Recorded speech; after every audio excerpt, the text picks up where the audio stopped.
I'm Dr. Cal Gadraj, and let's core up faith. Trans Catholics has shared Jubilee table with Pope Leo XIV.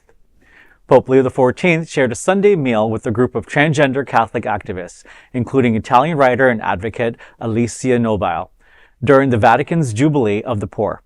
The gathering of roughly 1,300 people coincided with the World Day of the Poor, beginning with Mass in St. Peter's Basilica and followed by a communal lunch honoring people who are homeless, vulnerable, or socially marginalized. Nobile, 46, was among other transgender women invited after she requested an audience with the new pontiff, who was born in Chicago and holds dual American and Peruvian citizenship. The 69-year-old Pope was elected on May 8th, succeeding Pope Francis, who died at 88. Her hope, she says, is to preserve the inclusive spirit that Francis championed. She told the media, quote, "I asked Leo not to go backwards on rights," end quote. Nobile has been open about a past marked by rejection, including secret exorcism rites and pressure for electroshock therapy as a teen. Francis later became a mentor, urging her to share her story, despite Pope Leo's mixed statements on LGBTQ issues. Nobile believes her invitation signals continuity. The church, she says, remains a home for all, quote, "no one excluded," end quotes. I personally like this story because it's a story of inclusivity. And I think that the church, no matter what divides us, there's more that we have in common. And the church should be focused on inviting folks into the church because they know that we exist.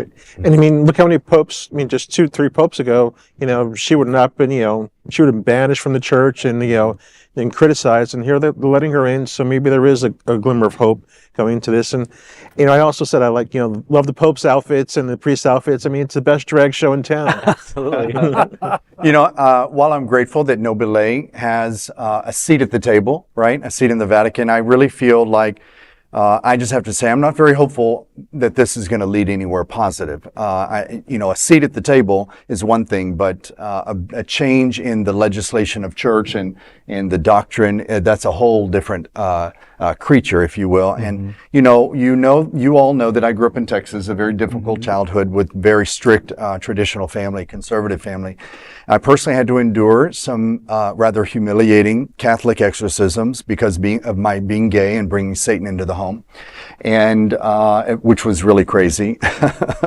And also back in the 80s, unfortunately, I actually knew in Texas some gay men who were rather damaged.